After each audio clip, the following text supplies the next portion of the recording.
in 1871, the banks incorporated the United States and called the United States a corporation.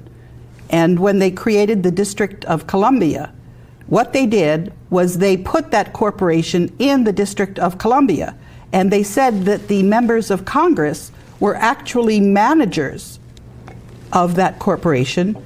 And they said the President of the United States was actually the president of that corporation.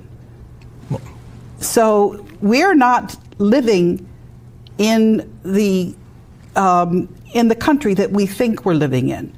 And what I've actually done is I have said that we are under something called state capture. And I have said that there is an interregnum. And if you look that word up, that means that we don't have a legitimate government.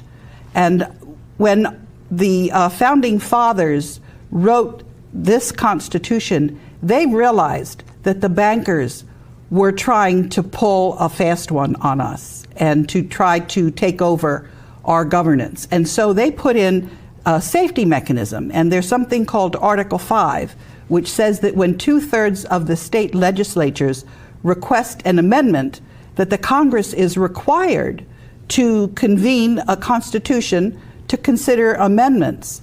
And the Congress was supposed to do that back in 1929. They've been in contempt of the American people. They haven't given us the opportunity to get our original Constitution back. They haven't even told us that we are not operating under our original Constitution. They've been lying to us.